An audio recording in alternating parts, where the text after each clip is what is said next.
El trasplante de un órgano nos da pánico. Entonces, hoy vamos a empezar por las preguntas más básicas. ¿Dónde consigo un órgano si necesito uno? ¿Qué pasa si en mi país no hay el órgano que necesito? ¿Cómo es el tema de la compatibilidad del donante conmigo, que tengo que recibir un órgano? ¿El donante es una persona que falleció o es una persona viva? ¿Tiene que ser un familiar o cómo vemos este tema de la compatibilidad? Y luego también vamos a ver qué es importante saber y preguntarle a mi médico en caso de que me digan que necesito un trasplante. O sea, ¿cómo hago para pedir una segunda opinión? ¿Es importante hacerlo? ¿Dónde la busco?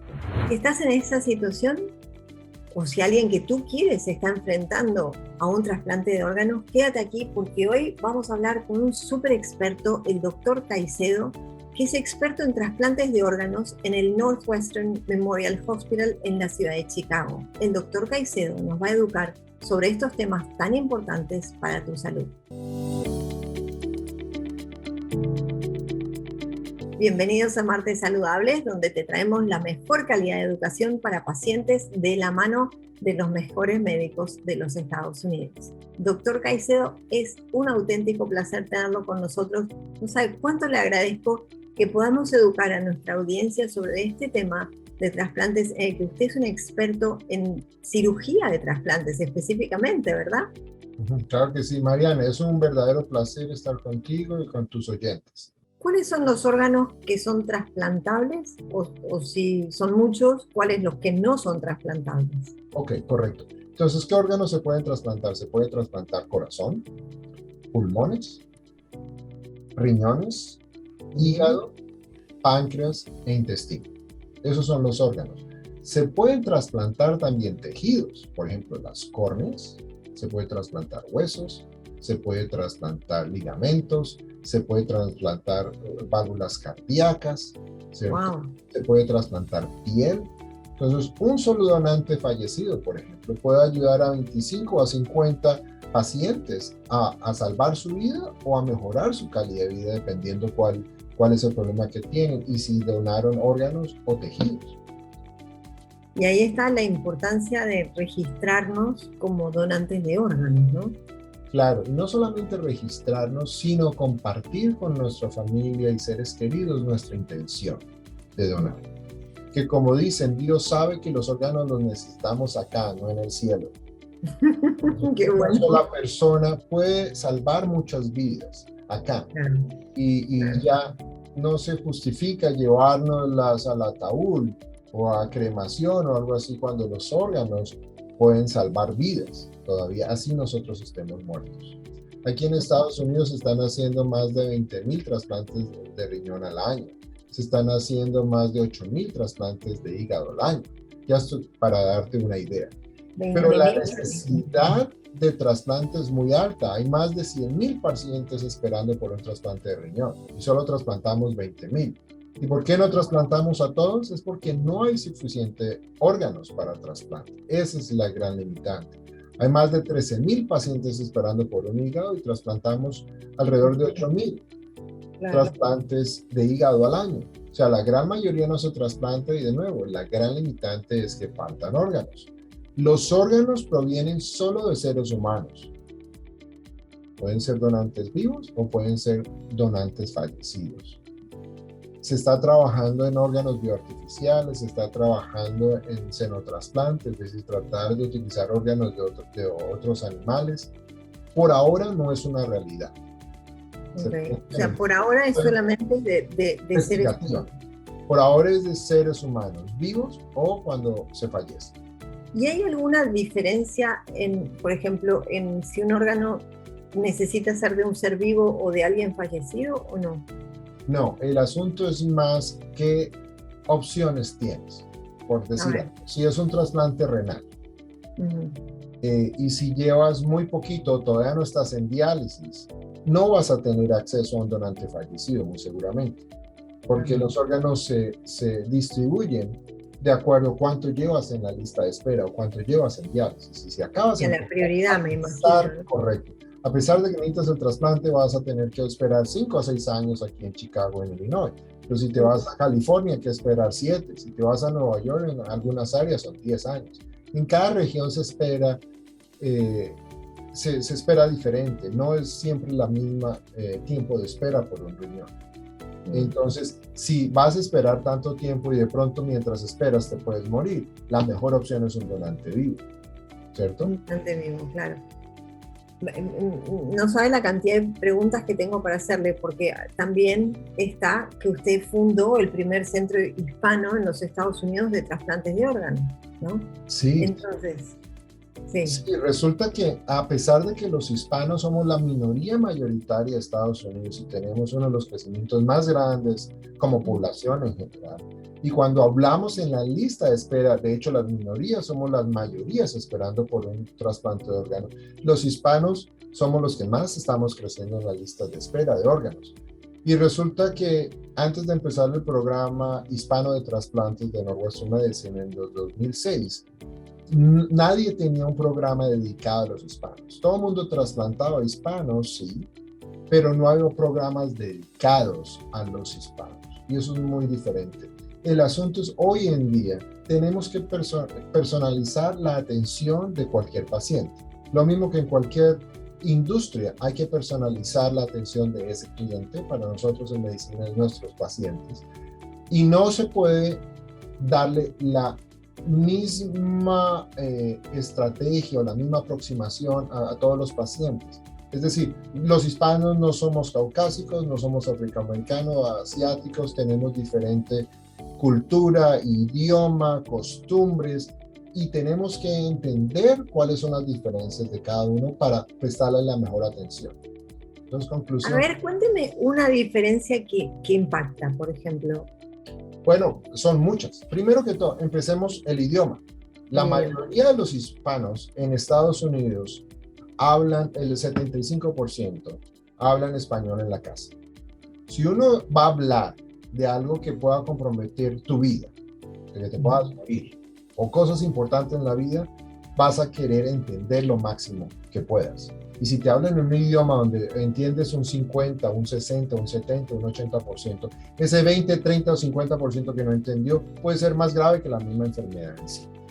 Entonces, la primera cosa es, la mayoría de programas de trasplante solo daban la educación y la información en inglés, cuando el paciente preferiría recibir la información en español. Esa es la primera gran diferencia. Segundo, la cultura es diferente. Por ejemplo, nosotros somos muy familiares, estamos muy orientados a la familia. Nosotros no mandamos a nuestros viejos a los ancianatos usualmente, nos mantenemos con nosotros. Lo mismo que los asiáticos mantienen a los viejos con ellos, ¿cierto? A sus seres mayores. Es verdad. Cuando si nos vamos a morir, nos vamos a casar, vamos a querer hablar con mi papá, mi mamá, mi abuelita, mi abuelito, en fin, ¿cierto? Para contarles qué está pasando. A ellos no les vamos a preguntar qué tableta o qué celular comprar o gadget electrónico, pero si estamos enfermos o es algo importante en la vida, sí vamos a querer escuchar su opinión. Y tenemos familias muy grandes. Eso es otro punto muy importante y la mayoría de centros de trasplante no reconocían ese hecho. Si tenemos mucha familia, tenemos más potenciales donantes, pero si nunca hablamos con la familia de ese paciente, pues la familia no se va a enterar y por eso no donaban. Para darte una idea, en Estados Unidos, de todos los trasplantes de riñón que se hacen hispanos, solo el 24% es de donante vivo. En mi programa aquí en Northwestern Medicine, el porcentaje de hispanos que reciben un trasplante de donante vivo ha sido entre 65 hasta un 80% de ellos. Entonces, por encima de lo que otros centros hablan o reconocen, nosotros hacemos lo opuesto y resulta que hemos aumentado el acceso a trasplantes en hispanos en un 91%, comparado antes y después del programa hispano de trasplante. Hemos aumentado el número de trasplantes de donante vivo para trasplante renal en un 74%. Y hemos disminuido la disparidad entre blancos y hispanos en un 70%. Nosotros somos los únicos en toda la nación. Montamos el programa hispano de trasplantes de hígado y mejoramos el acceso a trasplantes para los hispanos en un 68%. Aumentamos el número de trasplantes de donante vivo de hígado, que es inclusive una cirugía mayor. Podemos resecar hasta el 70% del hígado de una persona viva. El hígado es el único órgano que regenera en el cuerpo humano. En 3 meses, quería preguntar, crece. mire la poca cultura que uno tiene, ¿no? Pero entiendo que el hígado, o sea, con un pedazo de hígado uno puede sobrevivir. Por eso Correcto. se puede trasplantar un pedazo de un familiar, por ejemplo, a uno, ¿no? ¿Es Correcto. Nosotros resecamos hasta el 70% del hígado y en 3 meses el hígado va a crecer casi hasta el tamaño normal o el tamaño antes de la donación. Y cuando trasplantamos bebés, que trasplantamos un pedacito pequeño del hígado, ese hígado va a crecer con el bebé y va a ser del tamaño normal cuando el bebé se convierta en adulto. Y me imagino que la compatibilidad debe ser muy superior, digamos, ¿no? De hecho, los problemas de rechazo que pueden surgir de un trasplante y todo esto, cuando uno trasplanta un pedacito, si eso crece, no sé, me imagino yo, no tiene nada que ver. Entonces depende de qué órgano estamos hablando. Si hablamos de trasplante renal, la compatibilidad es muy importante, sí, pero ya hemos aprendido cómo hacer trasplantes ABO incompatibles o en pacientes altamente sensibilizados. Aquí en nuestro hospital hacemos trasplantes ABO incompatibles, pacientes altamente sensibilizados. Inclusive somos uno de los únicos en el mundo con protocolo activo donde trasplantamos células madre y riñones simultáneamente y los pacientes desarrollan tolerancia. Doctor, lo de AB estamos refiriéndonos al tipo de sangre. Grupo sanguíneo, ABO.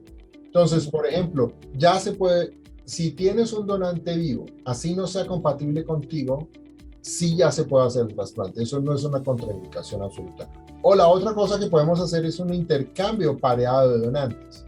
Por decir algo, si yo soy tu donante, ¿cierto? Y no somos compatibles los dos. Y hay otro paciente que tiene otro donante y no son compatibles entre ellos. Entonces yo le donaría a ese otro paciente y el donante de ese otro paciente te donaría a ti.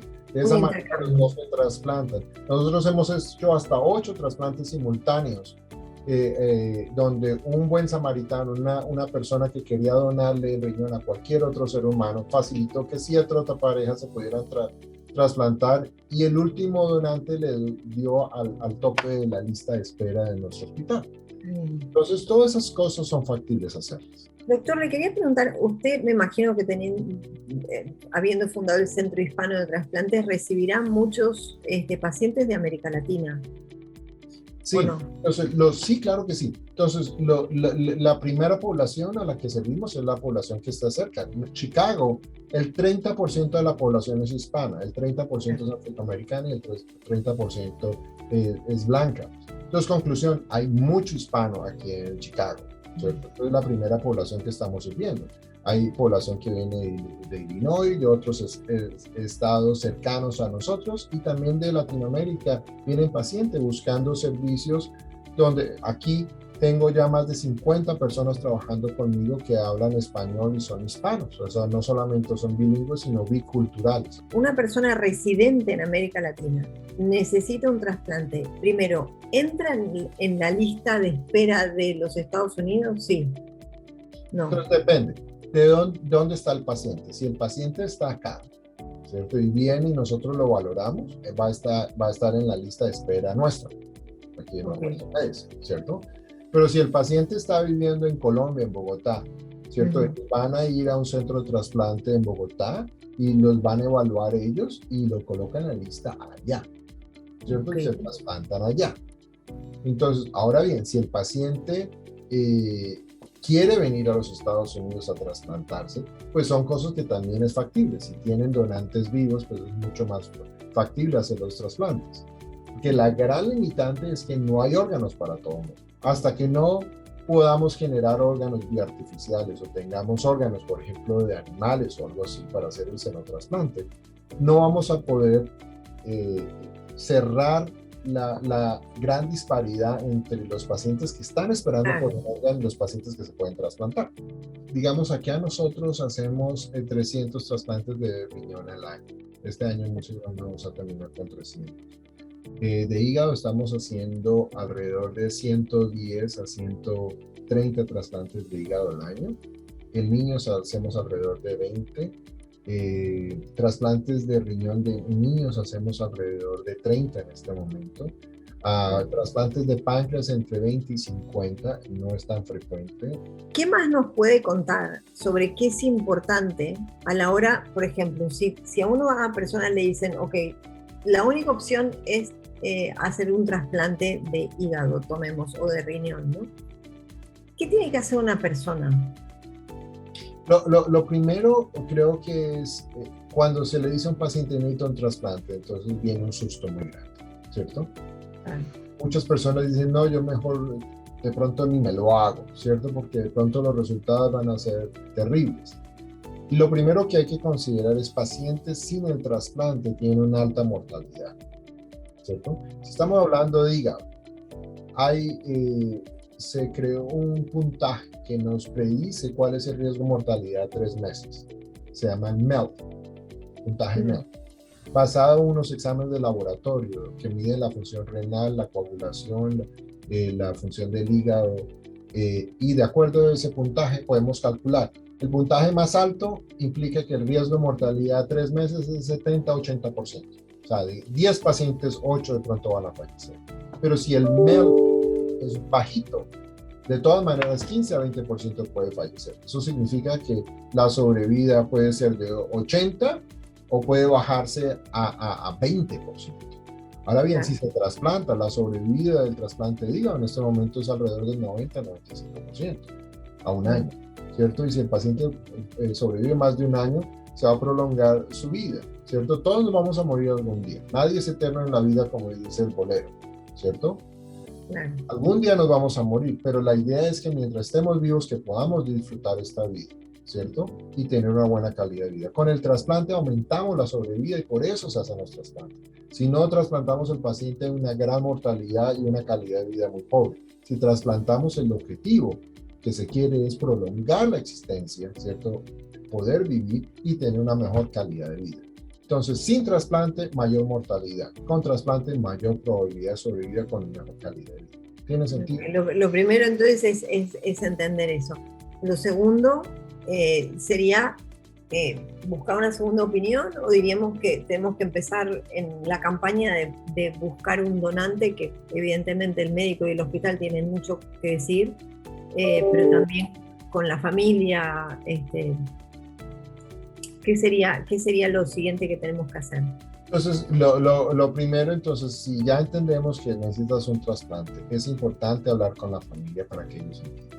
La familia, cuando entiende, muchas veces va a apoyar al paciente, no solamente para traerlo, llevarlo o llevarla a los exámenes, a los laboratorios, ayudarle con todo el proceso. Y muchas veces ellos pueden convertirse en los donantes. Y si no se convierten en los donantes, pueden hablar con la familia y amigos y pueden ayudar a que consigan los donantes para esa persona. Entonces, hay que informar. Y como decíamos, parte de nuestra cultura, nosotros estamos dispuestos a ayudar a nuestros seres queridos si entendemos. Pero a veces la gente dice, yo no quiero donar porque es que no va a poder tener hijos. Eso no es necesariamente cierto. Que voy a quedar impotente si soy hombre, tampoco es cierto. Que voy a tener que tomar medicinas de por vida, tampoco es cierto. Que no va a poder hacer ejercicio o trabajar, tampoco es cierto. La idea es que hay deportistas competitivos que han sido donantes de órganos, ¿cierto? Entonces la idea, hay muchos mitos y tabúes. Entonces por eso es importante informar a la familia para que ayuden a ese paciente y muchos lo apoyen y muchas veces pueden inclusive ser los donantes. Claro, o sea que es súper importante informarse. Por último, le quiero preguntar una cosa. Evidentemente es importante darse de alta como donante y, como usted decía, compartirlo con la familia, nuestra voluntad de donar nuestros órganos en caso de fallecimiento. Sin embargo, hay mucha gente que no lo hace porque tiene miedo de que lo maten ante un accidente que parece un poco insalvable, ¿no? Entonces, ¿qué nos puede contar de eso? ¿Qué nos puede decir? Eso es un mito. Y yo sé, por eso lo traigo. Un mito que va basado en una información que no es adecuada. Primero que todo, la obligación de todo médico en un sitio, en un servicio de urgencia, cuando el paciente viene con un trauma o cualquier proceso grave que haya sucedido con el paciente, es tratar de salvarle la vida. El donante fallecido solo es donante cuando fallece, o sea, no puede ser donante antes, ¿cierto? Entonces, si tiene un accidente cerebrovascular o un trauma craneano, solo hasta que se declare muerte encefálica es que se puede considerar donante. Si no está en muerte encefálica, no puede ser considerado donante, o si no, o a veces hay que esperar a la parada cardíaca para poder proceder a la donación. Entonces, el primer mito es que no es cierto que no me van a atender y me van a sacar los órganos. Los órganos no se compran, los órganos no se sacan. Como decías, no, a nadie se le va a quitar la vida para que done un órgano en principio. La idea es que se hace todo lo posible para salvar esa vida. Hay mucha revista amarillista que dice compra y venda. Sí ha sucedido en el mundo, sí ha sucedido. En países donde las cosas están muy reglamentadas, eso es casi imposible porque es un delito, ¿cierto? Comprar un órgano o algo, ¿cierto? Entonces, digo, en Estados Unidos yo no creo que eso suceda, ¿no? Pero en nuestros países no lo sé. Digo, las cosas no están tan reglamentadas, ni tan claras, ni... Pero usualmente los trasplantes los hace un grupo médico que requiere una infraestructura muy grande. Eso no se hace en cualquier clínica en la esquina de cualquier barrio, en una pequeña casa, ¿cierto? Cirugías plásticas y todas esas cosas lo hacen en cualquier garaje, ¿cierto? Ahí sí lo hacen, eso sí puede ser muy cierto, pero ya un trasplante requiere una infraestructura más alta, entonces es bastante improbable que eso suceda. ¿Y la extracción de un órgano también requiere de infraestructura grande? ¿O claro, entiendo que sí? Gente entrenada. Eso que dice que a esta persona en este sitio le sacaron los 2 riñones en la bañera y todas esas cosas. Eso es periodismo amarillista, que de hecho debería acabarse. Más grave que muchas enfermedades es la información inadecuada que se le da a la población. Por eso lo tenemos aquí, doctor, para que demos esa información adecuada. Por su programa, porque sé que su objetivo es educar a la población y traer la información adecuada. Hoy en día estamos inundados de mucha información inadecuada en redes sociales, en televisión, radio, prensa, en internet. No toda la información que está ahí es adecuada y eso es un gran problema. Totalmente. Así que por eso le agradezco un montón este tiempo con nosotros. Muchísimas gracias. Muchísimas gracias, doctor.